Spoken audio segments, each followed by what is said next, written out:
Well, we all love music, and San Francisco is filled with so much of it. And I don't know if you know this, you can learn a lot of it yourself, no matter what age you are. We're so lucky to have Bluebear Music as part of the landscape in the Bay Area. And joining me now is the founder and executive, or one of the founders, I should say, and executive director of Bluebear Music, Dr. Stephen Savage. Thank you for having me.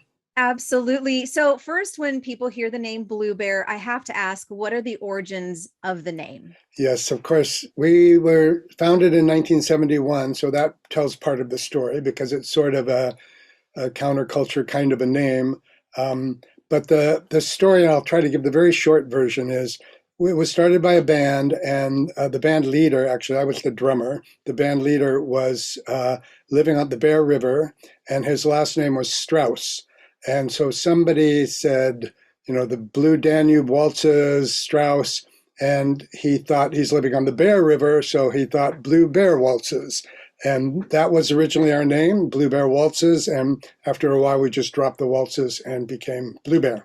It works. It's easy to Yes. remember. And I think it's one of those things, it makes it sound happy and a nice place to be. And you do teach to kids of all ages, young, even kids of older ages, such as my Yes. age. Yeah, we do. We teach all ages. Somebody asked me, I was at a dinner party last night, and they asked, what ages does your school teach? And I said, 5 months to 90 years old. And that is accurate. We have had up to 90-year-olds, and our toddler program starts at 5 months. And you've been around for 50 years. You celebrated your 50th anniversary last year. So congratulations on that. What do you think has kind of been the thing that just resonates the most and why it's done so well? Well, I think just music in general, for one thing, it's such a powerful force in the world, and it's such a powerful force for good and for people's experience, how important music has been. So that's at the foundation of it all. But for us, our mission and our philosophy from the very beginning has been to not have a philosophy. I guess it's sort of like the Seinfeld show that's about nothing. We are agnostic. We want you to learn the music that you love. And we have focused on popular music, and we are open to whatever people want to do. And we teach all different styles of music.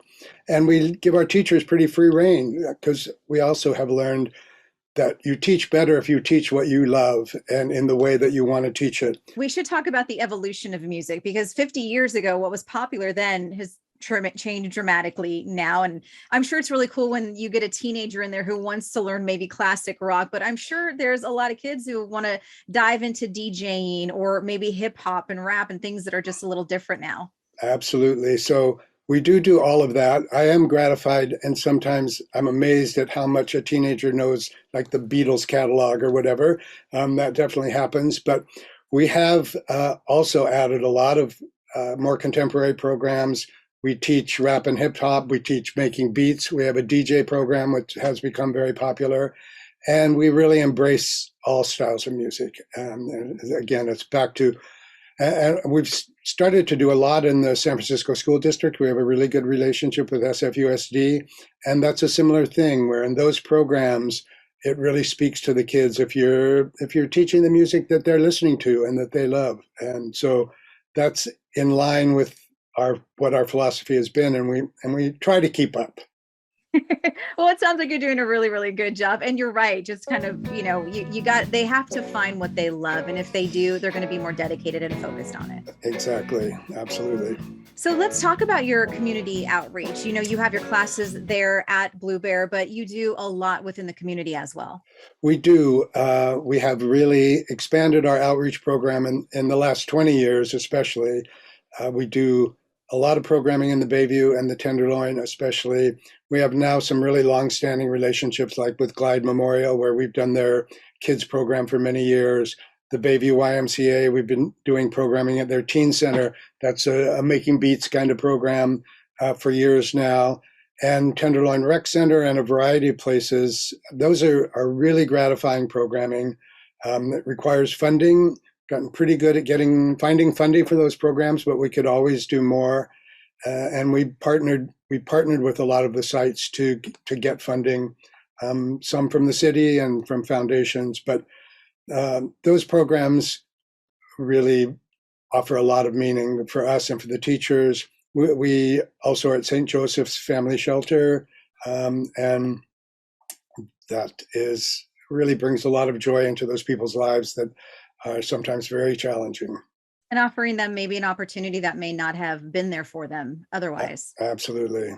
That's Yes. wonderful. That's really, really good to hear. COVID has, hit the arts and music industry, schools very, very hard these last several years. How have you guys been able to kind of navigate all that? It has been difficult, and we have a certain amount of earned revenue with the programs that we have out at Fort Mason Center, and then we have what they call contributed philanthropic revenue. And our earned revenue has definitely dropped off. There was a lot of things that we couldn't do. We have a really vibrant band program, like a rock band, sort of garage band program, that completely went away with the COVID. We had to private lessons work okay on Zoom, still not great, but that kept us going. And then some of our really good funders really stepped up. Several of them just without us even asking said, oh, we know it's difficult now. We're giving you more money. Great, because that really helps. And we got the PPP loan money from the government. That helped. Our community programs and our school programs, the schools were closed. Those all really shrank down for quite a while. And really gratefully, everything is back in that regard. We're really back at the schools and back at the community centers, and that's very gratifying to be able to do that. And there's the real need now. This has been a difficult time, especially for kids, I think. Oh, most definitely. I know just wanting to have your children involved in things is so important. Not just, you learn a lot at school, but you do Yeah. learn a lot with the extracurricular and enrichment stuff as well. So as a parent, trust me, that was Yeah, hard. we know. Well, and for us, one of the most amazing things from the COVID experience was we have, as I mentioned, a really vibrant toddler program. We call it the Little Bears. And prior to COVID, we had 24 Little Bears classes. We're teaching, I don't know, 150 little kids or more. And then within 2 weeks, we had two Zoom Little Bears classes, which weren't really working. I mean, you can't really keep a 2-year-old on Zoom. Yeah. And then our Little Bears director, after a little bit of time, thought, maybe we could just do these in the park and have social distancing and masks.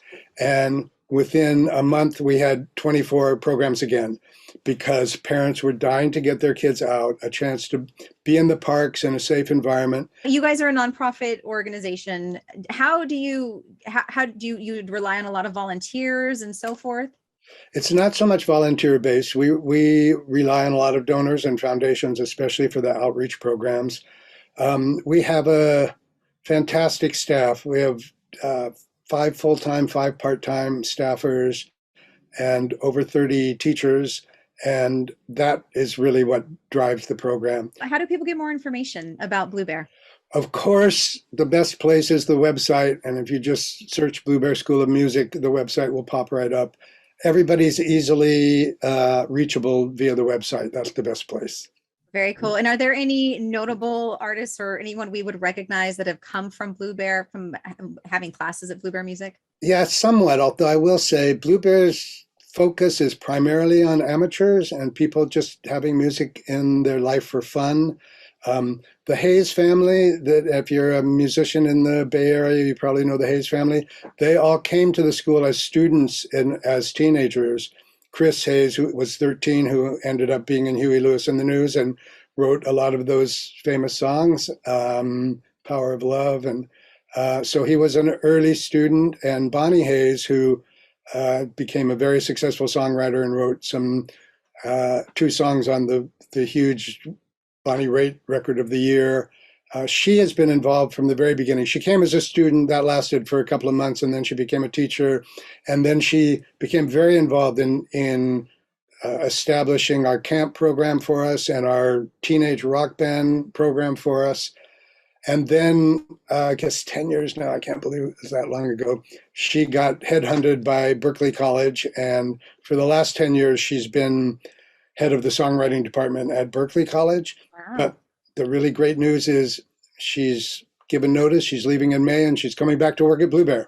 Oh, that's very breaking news right here. That's actually very cool. We are thrilled to be bringing her back. She and I have been close the whole time and remain friends, but She's a tremendous asset. She's a fantastic teacher, and she's become a really arch administrator too, running the program at Berkeley. So we're really excited about having her back.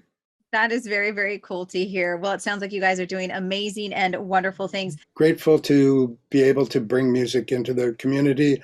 Grateful to have spent 50 years in the Bay Area. We love San Francisco, and we are hoping to open a campus in the East Bay. So that's one of our projects that uh, we had just had a good start at it when COVID hit, but we're hoping to get back to that.